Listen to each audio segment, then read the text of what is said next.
پنځم څپرکی له ایرو نه د یو پوځ بیا راپورته کول.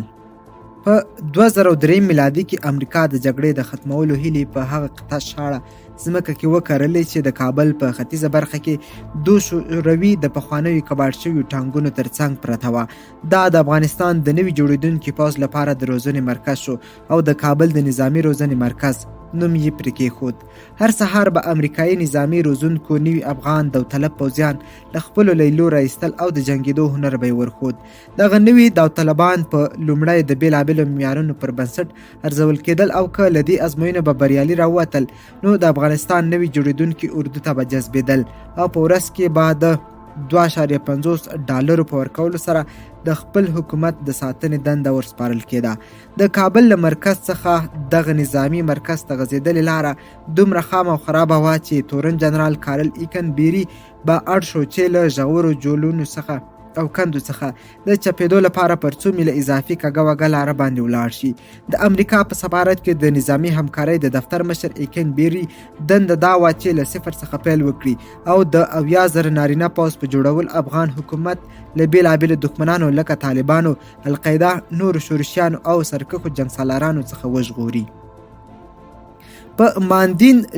ژبه غږېدونکی عالم جنرال ایکن بیري په بیجینګ کې 2 ځله د نظامي اتشې دنده ترسره کړې. دی د 9 یا 11 په بریدونو کې چې د ایرلاین 7 الوتکه پر پنټاګون ولګېده او زورورو څپو یې دی د خپل دفتر پر دیوال وویشت، په داسې حال کې چې هغه ته په نږدې فاصله کې 2 کسانو ژوند له لاسه ورکړ. دی د مرګ له درشله راستون او بچ شو. کله چې هغه د کابل د نظامي روزنې مرکز ته راغی او د پولیسو د روزلو سختې صحنې یې ولیدې نو د ته یې د 1900 میلادي د جورج واشنګټن د لښکر هغه سختۍ او ربړونې وریادې کړې چې د فورج په دره کې یې د روزنو په وخت کې تېرې کړې وې. د پوځیانو شفاهي تاریخي مرکې ته وویل ټول ډیر په سختۍ کې او ستونزې او ننګونې له هرې خوا محسوسېدې ځکه افغانانو خپله نه پیسې درلودې او نه نور مهمات، نو د پیسو، توکو او مهماتو تدارکات ټول د امریکا او د امریکا د ملګرو هیوادونو پر غاړه وه. د ناټو متحد آلمان هم د امریکا د بهرنیو چارو وزارت په مرسته د 62,000 افغان ملي پولیسو له روزلو سره موافقه وکړه. د 2003 میلادي په پسرلي کې ایکن بیري په افغانستان کې د افغان اردو د روزنې پروسې د نظارت لپاره نوی تشکیل رامنځته کړ. نوموړي پر دغه تشکیل د ټاسک فورس فوینس نوم کېښود چې د ده په وینا د 30 کلونو خونړیو جګړو له ایرو څخه د بیرته راپورته کېدونکي نوي افغان پوځ او دولت تصویر یې منعکس کړي. په دې سره د امریکا د جګړې ټوله ستراتیژي ټوله پر همدې پروګرام باندې متمرکزه شوه او امریکا غوښتل چې د افغانستان حکومت د ساتلو لپاره د یوې پر ځان بسیا او ځواکمن پوځ په رامنځته کولو سره په دې خاوره کې ثبات رامنځته او ځان ته د وتلو توجیه او لاره پیدا کړي.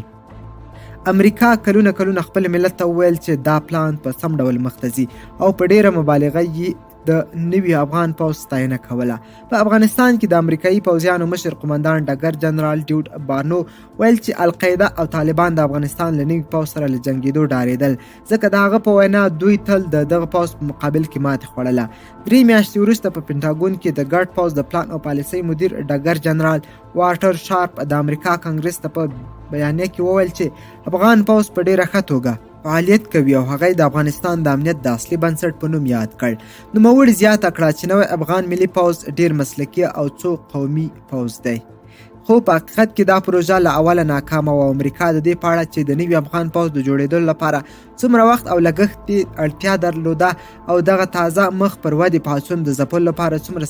سرتیرو ته ضرورت دی له اوله ناسمه محاسبه کړې وه. د بوش اداره پر دغه غلطه محاسبه هم وخت زیات وغولیده چې د جګړې په لومړیو کلونو کې د طالبانو تهدید لا هم کم و او په غبرګون کې د افغان پوځ د روزنې او جوړونې پروسه سوکه او بې سرعته وه. خو کله چې د طالبانو تهدید زیات شو امریکا هم ډیر زر د زیاتو سرتیرو د روزلو اقدام وکړ. په دې اړه د زده شویو پندونو مرکې ته د اوباما او بوش په دوران کې د افغانستان د جګړې په برخه کې د سپینې ماڼۍ تام اختیار مسؤل ډګر جنرال ډوګلاس لوګ داسې وویل څنګه چې اړینه وه هغسې پوځ مو جوړ کړ. هغه زیاته کړه که د امریکا حکومت په هغه وخت کې چې طالبان لا کمزوري وه د پوځیانو تمرین او روزنه چټک کړې وای ښایي اوس هر څه بل ډول وای. خو برعکس موږ په هغه وخت د عراق له جګړې سره لاس او ګریوان شو. که هغه وخت مو افغانستان ته پیسې او پاملرنه ډېر کړې وای ښایي اوس یې پایله متفاوته وای. همدارنګه د پینټاګون بله ستره تېروتنه دا وه چې غوښتل یې د افغانستان نوي پوځ د امریکا د پوځ یوه نسخه او د هغه په تقلید جوړ شي. غوښتل یې هغسې جوړښت، قوانین او بڼه ولري دې ته له کتو پرته چې د دې دوو هیوادونو او خلکو ترمنځ ډېر زیات کلتوري او علمي توپیر و. له بله پلوه نوي افغان پوځ ته زیاته جذبېدونکي کسان داسې خلک وو چې د دې هېواد د وروستیو لسیزو د جګړو او ستونزو له امله له ابتدایي سواد او تعلیم څخه محروم وو. د یوې سرشمېرنې پر بنسټ د دوی له ډلې تقریبا 80 څخه تر 90% کسانو لیکل او لوستل نشوی کولی. ځینې نور بیا حتی تر دې هم زیات بېسواده وو او ان شمېرل یې هم سم نشوی کولی. خو امریکا بیا له دوی څخه د کمپیوټر پر پرده د سیمینار د وړاندې کولو او د پیچلو وسلو د استعمال تمه لرله. حتی له دوی سره د امریکایي روزونکو خبرې هم له ستونزو سره مخ وې، ځکه دوی په انګلیسي نه پوهېدل او امریکا اړه وه چې د دوی د سم پوهاوي لپاره ډېر زیات ژباړونکي چې د انګلیسي ترڅنګ په دري، پښتو او ازبکي هم پوهېدل وګماري. کله به چې په خبرو سره پوه نشول نو پوځیانو به د لاسونو په اشارو او په خاورو د نقشو د لیکلو له لارې له نورو سره افهام او تفهیم کاوه. جګړن براډ چوټلز د هغې وخت کیسه کوي چې د نوي جب شوي افغانان پوځیان څه ډول پوهول او هغوی ته به د نظامي الوتکې د کینولو په اړه معلومات ورکول. هغه وایي کله به مو چې نوي کسان پوهول نو اول به مو مثلا ورته وویل چې اوس تاسو د هلیکوپټر په نوم یو څه درښیو، یو داسې څه چې الوتکې ورته دي، تاسې اجازه لرئ چې هغه لمس کړئ او ګوتې پرې ووهئ. په یوه بله شفاهي تاریخي مرکه کې جګړن براین ډویل چې د ویسټ پونیټ په نظامي اکاډمۍ کې د جغرافیې ښوونکي تېر شوی و د خپل هغه ټولګي په اړه غږیږي چې په کابل کې د افغان پوځ د افسرانو لپاره جوړ شوی و. دی وایي چې یوه ورځ یې دغو افسرانو ته د نورمانډي د یرغل په ورځ د اوبو د مده او جزر د ارزښت په اړه د ترجمان په مرسته معلومات ورکول. نوموړی وایي چې په دې وخت کې یو ډاکټر چې د جګړن په خبره ډېر تکړه ډاکټر و د خبرو جریان غوڅ کړ او پوښتنه یې وکړه چې دا مد او جزر څه شی وي. ډویل بیا په وچه کې معاصر افغانانو ته مد او جزر تعریف کړ او ورته یې وویل چې د سمندر د اوبو پورته او لاندې څپان تګ ته مد او جزر وایي. هغه وایي تاسو ښایي فکر وکړئ چې ما به د توضیحاتو پر وخت ورته ویلي وای چې ځمکه ګرد او کروي شکل لري، ځکه هغه داسې باور درلود چې ځمکه تخته رقمه او هموار شکل لري. خو که ما دا ورته ویلي وای نو حتما دا پوښتنه ورسره پیدا کېده چې که ځمکه ګرده وي نو بیا د اوبو پورته او لاندې تګ څه معنی. رابرټ ګیټس چې وروسته د بوش اوباما په دوران کې د دفاع وزیر وګمارل شو وایي چې د افغان پوځ په برخه کې د امریکا د حکومت لومړنۍ هڅې ډېرې ناڅیزه او مزخرفې وې او پینټاګون او د بهرنیو چارو وزارت په دې برخه کې هیڅ منظمه او همغږي تګلاره نه درلوده. ګیټ د ورجینیا شفاهي تاریخي مرکې ته وویل موږ د نوي افغان پوځ روزونکي ډېر ژر ژر بدلول او دا د دې لامل کېده چې د روزنې پلان ګډوډ شي، ځکه هر نوي روزونکي باید د روزنې نوې لار او بڼه کاروله. هغه زیاتوي د دې ټولو یوه ګډه نقطه دا وه چې دوی ټولو به فکر کاوه او هڅه به یې کوله چې د لویدیځ د خلکو غوندې دې خلکو ته روزنه ورکړي، د دې پر ځای چې اول یې باید افغانان پیژندلي وای، د هغوی د قوت او کمزورتیا ټکي پیدا کړي وای او د هغوی پر بنسټ یې تمرین ورکړی وای. په لومړیو کې پینټاګون د کم لګښته ستراتیژۍ په کارولو سره غوښتل چې د افغان پوځ په جوړولو کې د لګښت کچه حد اقل ته راکمه کړي. د 2002 میلادي په جنوري کې د واورې بڅرکي په یوه یادښت کې د افغان حکومت هغه غوښتنه لیونۍ وبلل شوه چې په هغې کې د 200,000 نوي پوځ د جوړولو او سمبالولو لپاره د $466 میلیونو کلنیو مرستو غوښتنه کړې وه. 3 میاشتې وروسته ریمیسفیلډ د امریکا د بهرنیو چارو د وزارت د حق ژمنې په غبرګون کې چې د نوي افغان پوځ د جوړولو لپاره یې د 100 لګښتونو د پرې کولو په برخه کې کړې وه کولین پول ته یو له غوسې ډک یادښت ولېږه. ریمیسفیلډ غوښتل چې دا لګښتونه باید د دوی نور متحدین پر غاړه واخلي. ریمیسفیلډ په دې یادښت کې لیکلي امریکا د افغانستان د آزادولو او د امنیت د راوستلو په برخو کې $بلیونونه مصرف کړي. موږ هره ورځ په دې برخه کې ډېر عظیم اندازه پیسې مصرفوو. هغه زیاتوي د امریکا مسؤلیت اوس باید 0 وای. موږ تر هغه څه چې مسؤلیت مو اوس هم ډېر څه کړي دي. پول د دغه لیک په ځواب کې وایي چې دی په دې برخه کې له ریمیسفیلډ سره هم نظره دی. خو هغه زیاتوي د امریکا له اشتراک او رهبرۍ پرته نور هیوادونه د دغه بار وړلو ته غاړه نه ږدي، نو موږ مجبور یو چې خپله برخه کار ترسره کړو.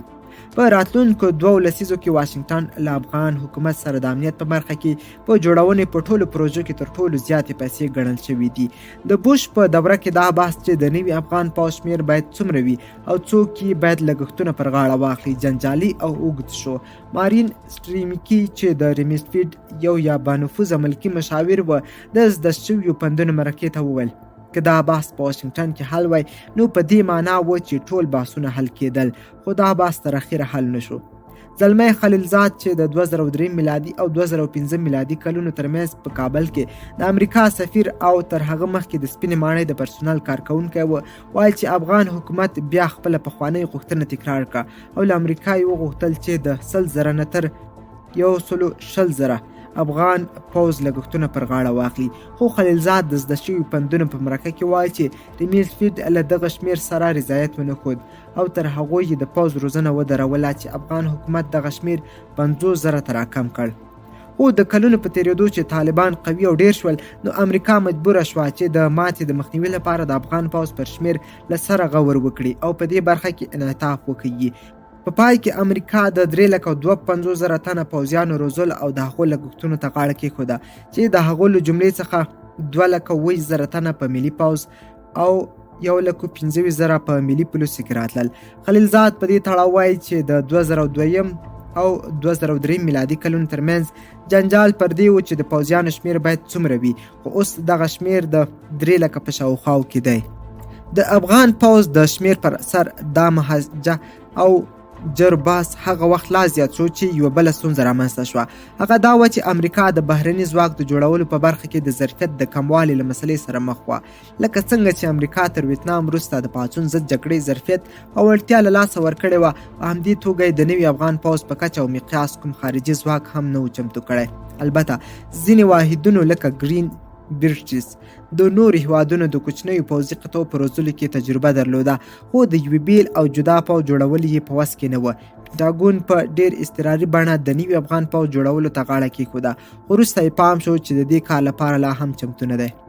سټریمیکي په دې اړه وایي دا امکان نه لري چې تر پیلېدو وروسته د پیاده قطعې د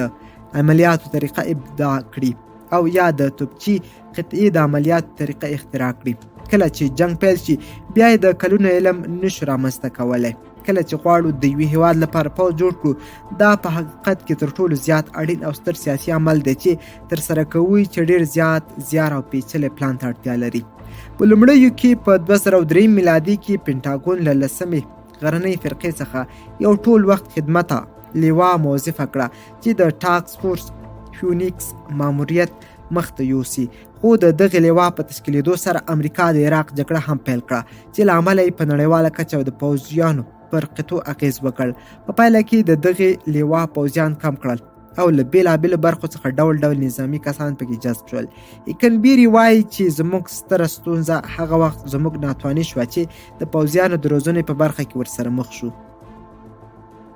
د نوې لیوا کسان داسې و چې هیڅکله یې بهرنیو ځواکونو ته تمرین او روزنه نه وه ورکړې او افغانستان ته د راتګ تر دمه نه پوهېدل چې د دوی ماموریت څه شی دی. دویم ډلګي مشر انټون برینټس وایي چې د تا په 2003 میلادي کې لومړی لارښوونه وشوه چې عراق د تګ چمتووالی ونیسي، خو په وروستیو شېبو کې بیا امر ورته راغی چې افغانستان ته لاړ شي او هلته له ټاسک فورس فیونیکس سره یو ځای شي. هغه د پوځیانو شفاهي تاریخي مرکې ته په دې اړه وویل کله چې موږ افغانستان ته ورسېدو نو نه پوهېدو چې د څه شي لپاره راغلي یو او څه وکړو. هغه وایي اندېښنې او تشویشونه ورو ورو ډېرېدل. جګړن ریک راب چې د کلیفورنیا په ملي اردو کې انجینیر و د 2004 میلادي په اوړي کې کابل ته راورسېد چې افغان پوځیانو ته ابتدایي روزنه ورکړي. دی مکرراً تر فشار لاندې و چې ډیرو پوځیانو ته تمرین ورکړي چې په پایله کې هغه مجبور شو چې په خپل 12 اونیز روزنیز پروګرام کې د شاملو عسکرو شمیر 3 چنده زیات کړي. دا کار معیاري نه و، البته په معیاري روزنه پسې دومره نه ګرځېدل. حتی افغان سرتیرو که د تمرین سند هم ترلاسه نه کړ او یا به له اجازې پرته هم غایب شول له روزنیزو کمپ څخه به نه شړل کېده. ریپ په دې اړه وایي که په نظامي روزنه کې څوک ابتدایي تمرینات مخته یو نشي وړلی نو ولې غیر معیاري دي. هغه زیاتوي خو د افغان پوځ په روزلو کې دا خبرې نه وي. هر چا به چې یوازې د ټوپک ماشه کې کاږلی شوی اړینه نه وه چې نښه دقیقه ولیکنه نو د پوځي په حیث نیول کېده. فقط دومره یې باید کولی شوی چې مرمۍ په سم طرف وولي. حتی په ناول شرایطو کې هم د امریکا پوځ ویل چې د افغانستان د اردو تربیه کول حتما یو څو کلونه نیسي. په عمل کې به که څه هم د افغان پوځ کنډک له امریکایي پوځ سره یو ځای جنګېدل خو بیا به هم ډیره جګړه امریکایي پوځیانو کوله. امریکایي نظامي سلاکاران او روزونکي به له افغانانو سره د جګړې په ډګر کې یو ځای و چې اړینه لارښوونه ورته وکړي خو زیاتره وخت به متوجه کېدل چې افغان پوځ د جنگ ابتدایي مهارتونه هم لا په سمه بڼه نه دي زده کړي چې په پایله کې به یې له سره د روزنې او تمرین پروګرامونو ته جذبول. د پلي لښکر مشر جګړن کریسټوفر پلومر په 2015 میلادي کې کابل ته راغی چې د افغان اردو د روزنې او عملیاتو په برخو کې مرسته وکړي. وروسته تر هغې چې د افغان پوځیانو د نښه ویشتلو د کم مهارت په اړه د روزونکو شکایتونه واورېدل نو د کابل د نظامي تمرین مرکز ته ولاړ او د نښه ویشتلو په وخت کې د افغان پوځیانو لیدنه وکړه. نوموړي د پوځیانو شفاهي تاریخي مرکې ته په دې اړه وویل. البته افغانستان له افغانستان څخه داسې راپور سره راستنېدل چې افغان پوځیان حتی د نښې د تختې د مرکز خو څه چې خپله تخته هم نشي ویشتلی. حیرانونکې نه وه د 890 جذب شوي افغان عسکرو له ډلې یوازې 80 تنه د نښې ویشتلو په ازموینه کې بریالي کېدل خو بیا به هم دوی ټولو ته د تمرین د مخته وړلو اجازه ورکول کېده او فارغېدل. هغه وایي همداسې هوایي به فارغېدل. په لومړیو کې پینټاګون د افغان ملي پوځ لپاره کلاشینکوف وسلې چې زر نه خرابېدې او کارول یې ساده و د تمرین لپاره ورکړې. زیاتره افغانانو له دغې وسلې سره مخکې له مخکې بلد و خو افغانانو د دې پر ځای چې دقیقا هدف په نښه کړي دوی خپل یو داسې میتود کاراوه چې امریکایي روزونکو به هغه ته د وا او ضربه ویل. د نښه ویشتونکو روزونکی جګړن جرد سکریډ چې په 2015 میلادي کې افغانستان ته تللی و وایي چې افغان پوځیانو به اکثره د دښمن له ویشتلو پرته ټولې مرمۍ خلاصولې او امریکایي ځواکونو به یې مجبورول چې د دوی د ژغورلو لپاره ورشي. سکیورډر یو ځل د افغان پوځ یو کنډک کندهار ته نږدې د نښه ویشتلو یو ساحې ته بوتلو چې روزنه ورکړي. هغه د پوځیانو شفاهي تاریخي مرکې ته وویل ما له یو افغان عسکر نه چې هندواڼه یې په لاس کې وه او چاقو یې په نښه ایستلی وه غوښتل چې هندواڼه نږدې ورته کېږدي او له هغه ځای یې وولي. هغه وایي کله یې چې هندواڼه کېښوده او فیر یې پرې وکړ که څه هم هندواڼه یې ځان ته ډېره نږدې ایښې وه خو ویې نه شوی ویشتلی. هغه زیاتوي چې ما به بیا امریکایي سرتیري ته غږ وکړ چې راشي او هندواڼه له همغه ځایه وولي. امریکایي سرتیري به سمه ویشتله. سکریډر وایي چې یعنی افغان پوځیان حتی د نښې ویشتلو له ډیرو ابتدایي مهارتونو او اصولو څخه هم ناخبر وه او تر هغه به یې فیرونه کول چې تر څو به یې نښه د ټوپک میل ته ورسمه شوه.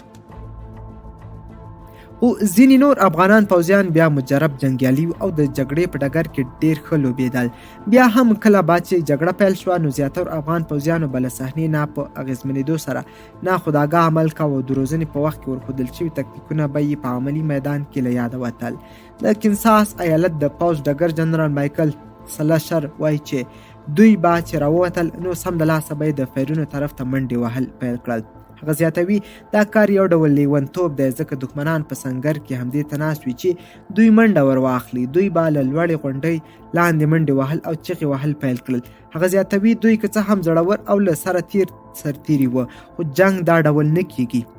د امریکا د ملي پوځ بل روزونکي جګړن جون بارټس د افغان پوځ د شجاعت او زړورتیا په ستاینه کې دوی ته سنګر ماتونکي ویلي چې 3 کاله یې ډېره منسجمه جګړه وکړه خو بیا هم افغان پوځیان د جګړو د مقدماتو د زده کولو سره جنجال وه. مثلا دوی به چې جنگ ته تلل یوازې دا کوښښ به یې کاوه چې لاس ته یې ټوپک ورشي نور په دې پسې نه ګرځېدل چې ټوپک د ده دی که د بل سرتیري. بارټس وایي چې امریکایي روزونکو به دوی ته بیا یادونه کوله چې یوازې خپله وسله را اخلئ.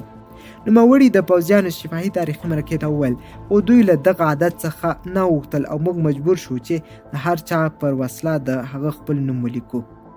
بله سرګرداني دا وه چې نظامي یونیفورم او بوټونه په مختلف اندازونو او سایزونو کې راتلل خو زیاتره پوځیانو ته د خپلو دریشو او بوټونو اندازه او سایز معلوم نه وه. افغان سرتیرو ته د نظامي موټرو زده کول یو بل له مخاطرو ډک سفر و. ډلګي مشر جیپ سنیک وایي دوی به په یا پوره بریک نیوه او یا به یې پوره ریز نیوه یا دغه یا هغه زیاتوي که په موټر یا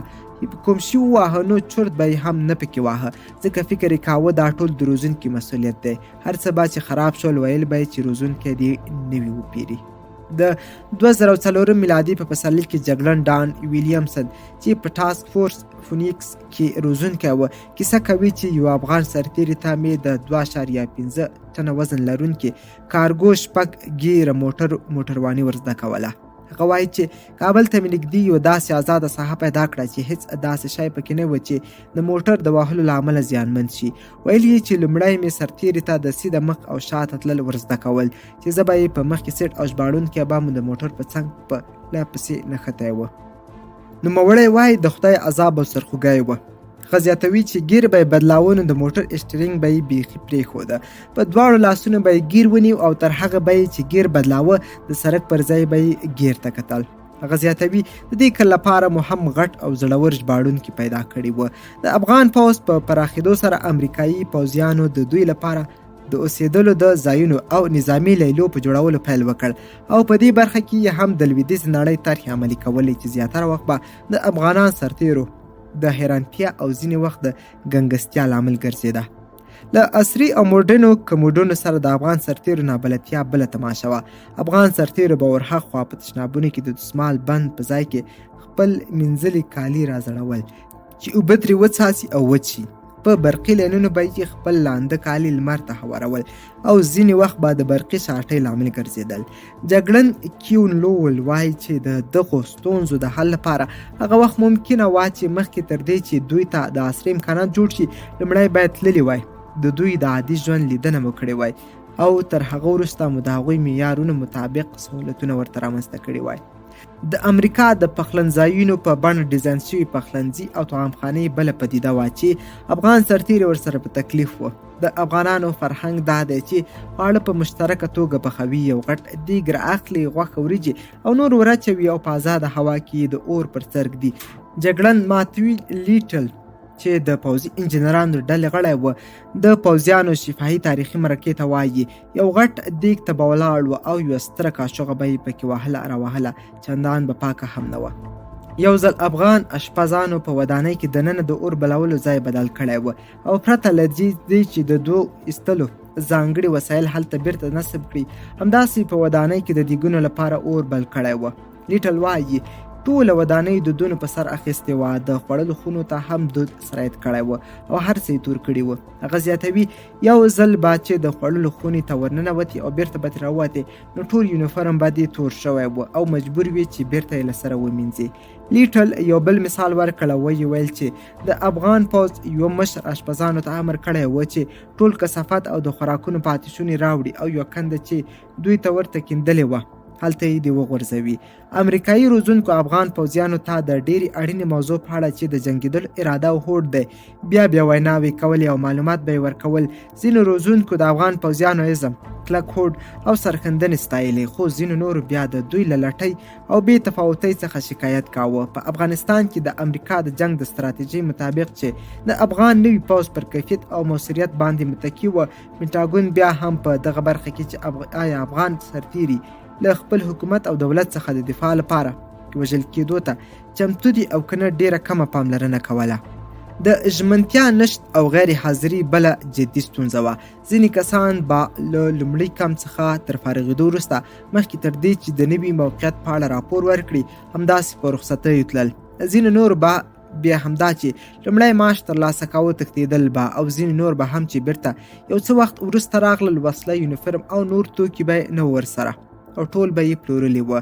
ډیرو سرتیرو به یا ناوخت او یا په نامنظمه بڼه راپور ورکاوه د افغان سرتیرو هیڅ کنډک هم د ټولو سرتیرو په حضور کې عملیات نه دي ترسره کړي او حتما به یې یو څه کسان کمیدل دا به د دې لامل کېده چې له سره د کمبود د پوره کولو لپاره نوي پوځیان ورته راجذب کړی شي جګړن چارلس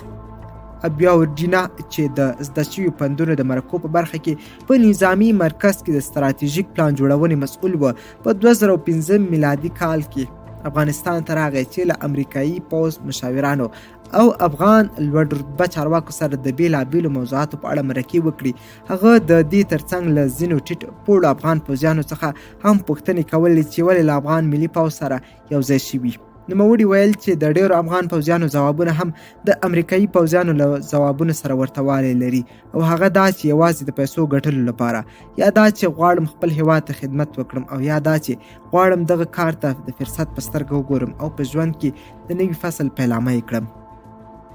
خو کله چې نوموړي په دویم قدم کې له افغان پوځیانو څخه دا پوښتنه وکړه چې آیا دوی به د امریکایي ځواکونو تر وتلو وروسته په افغان پوځ کې خدمت ته ادامه ورکړي، نو د پوځیانو ځوابونو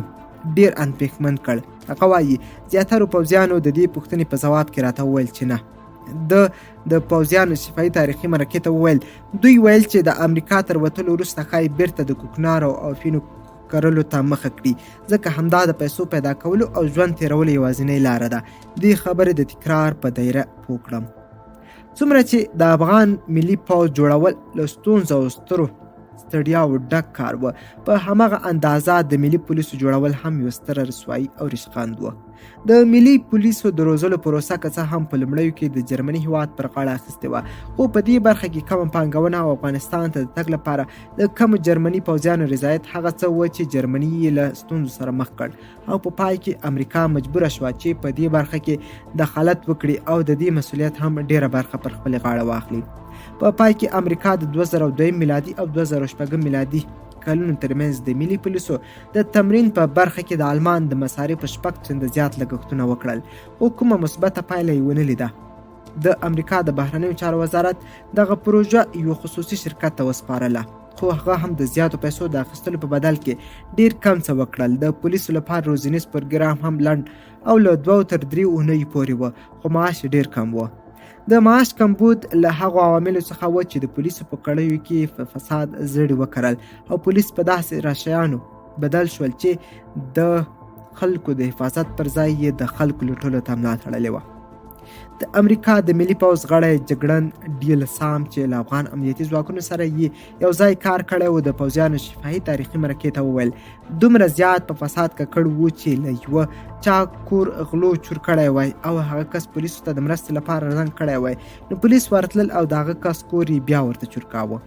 د پینټاګون چارواکو شکایت کاوه چې د افغان پولیسو د روزلو په برخه کې د بهرنیو چارو د وزارت غموونکې پالیسي د ټولې جګړې پالیسۍ ته زیان رسوي. د 2015 میلادي کال په فبروري کې لیمز فیټ د امریکا د بهرنیو چارو وزیر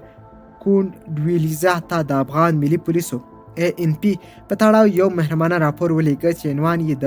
ANP د ډار کیسې